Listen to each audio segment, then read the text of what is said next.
എനിക്ക് ജയരാജ് പറയേണ്ട കാര്യം, എനിക്ക് രാഷ്ട്രീയമോ മതമോ ഒന്നുമില്ലായിരുന്നു. എനിക്ക് എന്റെ കുടുംബം, എന്റെ ജോലി, എന്റെ ഹോബികളുമായിട്ട് നടന്ന ഒരു സാധാരണക്കാരനായിരുന്നു ഞാൻ. പാവമായിരുന്നു.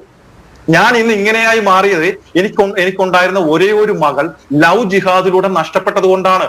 ഈ PC ജോർജ് പറയുന്നതും സംഘപരിവാർ പറയുന്നതും ആരിഫ് ഹുസൈൻ പറയുന്നതും കാസ പറയുന്നതും മറ്റെല്ലാവരും സോഷ്യൽ മീഡിയയിൽ പറയുന്നതുമായ ലവ് ജിഹാദിൽ ഉണ്ടാകുന്ന ഓരോരോ സംഭവങ്ങളും എന്റെ ജീവിതത്തിൽ ഞാൻ അനുഭവിച്ചറിഞ്ഞ ഒരാളാണ്. അപ്പൊ നിങ്ങൾ യാഥാർത്ഥ്യത്തെ കണ്ണടക്കരുത്. ഞാൻ നേരത്തെ പറഞ്ഞതുപോലെ EM ഹുസൈന്റെ കൊച്ചുമോൾക്ക് എന്താണ് സംഭവിച്ചതെന്നൊന്ന് തിരക്കണം സാറേ. സാറിന്റെ കുടുംബത്തിൽ ഉണ്ടാകുമ്പോഴേ സാറ് മാറി ചിന്തിക്കൂ. നിങ്ങൾ എന്ത് പറയുമ്പോഴും അത് മുസ്ലിം സമുദായത്തിനെതിരെയാണെന്ന് വരുത്തി തീർക്കുന്നതാണ് ഏറ്റവും വലിയ തെറ്റ്.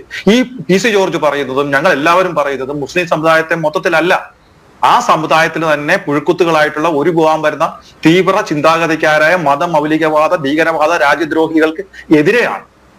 ഹിന്ദു യുവാക്കൾ മുസ്ലിം പെൺകുട്ടികളെ കെട്ടാറുണ്ട്, ക്രിസ്ത്യൻ യുവാക്കൾ മുസ്ലിം പെൺകുട്ടികളെ കെട്ടാറുണ്ട്. അവരുടെ മാതാപിതാക്കൾ തിരക്കി ചെന്നാൽ അവരുടെ വീടുകളിൽ ഉണ്ടാവും. ഇനി വീട്ടിൽ കയറ്റാത്തതുകൊണ്ട് ഏതെങ്കിലും വാടക വീട്ടിലാണ് താമസിച്ചെങ്കിൽ അവർ കാണിച്ചു തന്നാൽ ആ വാടക വീട്ടിലുണ്ടാവും. വാട്സപ്പിലൂടെ 3 പ്രാവശ്യം നിന്നെ ഞാൻ ഒഴിവാക്കിയിരിക്കുന്നു എന്ന് ഇവരാരും മെസ്സേജ് അയക്കാറില്ല സാറേ.